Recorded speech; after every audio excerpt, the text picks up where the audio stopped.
Hey guys, here's my standing single leg hamstring stretch. I'll show it to you, then I'll coach you through it.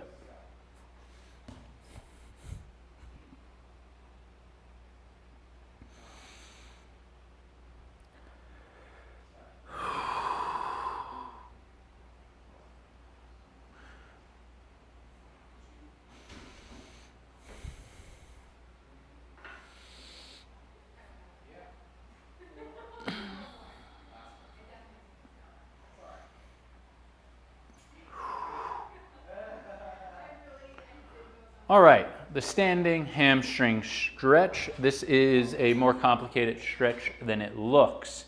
First, you can see I'm standing inside of a squat rig. That's why I have stuff to balance on, to produce force into with my upper body to help stabilize. You can do this with 2 PVC pipes, something that you can hold on to and stabilize. You can do it between 2 walls. Just don't do it freestanding. You won't get the most bang for your buck out of it. So I'm going to stand up nice and tall, all right? I have a relatively low bench in front of me. Where people go wrong is they start with like a really high box up here, and then everything else shifts and you don't hit the hamstring as effectively as you want to, okay? So start with a relatively low box or bench in front of you, hands on the rig for balance. I'm going to drive my left foot down through the floor so that I don't get any kind of rotation or shifting side to side of my pelvis when I shift to one foot. I'm pushing hard with that left foot, stabilizing in long spine. I'm going to take my right leg and put it up on the bench in front of me. I recheck my long spine and stabilize.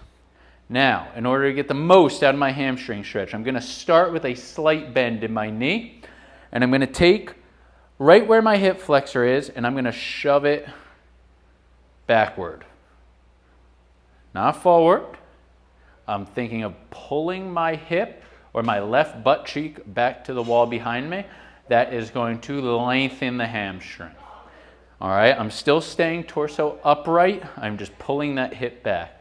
Immediately when you do that, you should start to feel stuff in the hip, okay? From here, make sure that you're still in long spine. For some people, you'll feel a stretch in the hamstring and you can just hang out here. Here's your stretch. For other people, you can start to hinge from that right hip forward. Maintain long spine position. Don't round. Hinge forward from that hip. And breathe. This will create even more stretch on that hamstring. If you have that, you can slowly try to straighten the knee a little bit.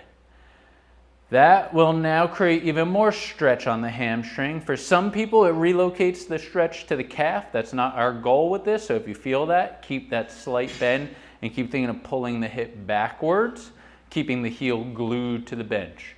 We're thinking hamstring, not calf. So we're gliding forward to get the stretch, we're pulling the hip backwards to get the stretch, and then and only then we can try to straighten out our knee to get more stretch, but back off of that if it goes into the calf. Breathe and hold it here for however long the prescribed amount of time is. Make sure you switch legs, okay? As you get fatigued, the standing leg is going to get fatigued and you're going to end up trying to shift out of it like that. You have to maintain that good stable posture to keep hitting that same hamstring stretch and breathing deeply as to not get anything else involved or tight or loose, focusing in on that hamstring. The way that you'll get better at this is you'll be able to bring the bench higher and higher, and you'll be able to sink deeper into hip flexion. That is your single leg, foot elevated hamstring stretch.